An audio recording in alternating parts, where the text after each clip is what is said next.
கிறிஸ்துவின் நாமத்தினாலே உங்கள் அனைவருக்கும் அன்பின் வாழ்த்துக்கள். தேவனாகிய கர்த்தர் தாமே உங்களை ஆசீர்வதிப்பாராக. இந்த நாள் முழுவதும் வல்லமையுள்ள தேவன் உங்களோடு கொண்டு உங்களை நடத்துவாராக. இன்றைய ஆசீர்வாதமான தேவ வார்த்தை, யோபு தன் சிநேகிதருக்காக வேண்டுதல் செய்தபோது கர்த்தர் அவன் சிறையிருப்பை மாற்றினார். யோபு 42 அதிகாரம் 10 ஆம் பிரியமானவர்களே, யோபுவை பார்க்கிறோம். தன்னுடைய கஷ்டத்தின் நேரத்தில், வியாதியின் நேரத்தில், எல்லாவற்றையும் இழந்த நேரங்களில், தன்னுடைய சொந்த பிள்ளைகளை இழந்த நேரங்களில் பார்த்திங்கன்னா சிநேகிதருக்காக வேண்டுதல் செய்கிறார். அந்த சூழ்நிலையிலும் நம்முடைய கர்த்தரை நோக்கி விண்ணப்பம் செய்கிறார்.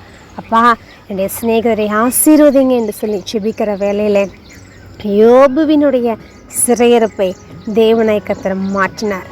சரீரத்திலே பரிபூர்ண சுகம், ஆசீர்வாதங்கள் திரும்ப கிடைத்தது. சகல ஆசீர்வாதத்தினால் நன்மையினாலும் நிரப்பினார், இரட்டிப்பான நன்மை தந்தார் என்று பார்க்கிறோம். அவ்வண்ணமாகவே நாமும் அநேகருக்காக செபிக்கிற பிள்ளைகளாய், தேவ சமூகத்திலே மன்றாடுகிற பிள்ளைகளாய், தன் தேசத்திற்காய் பெருமூச்சு விட்டு அழுகிற பிள்ளைகளாய் நாம் காணப்படுவோம்.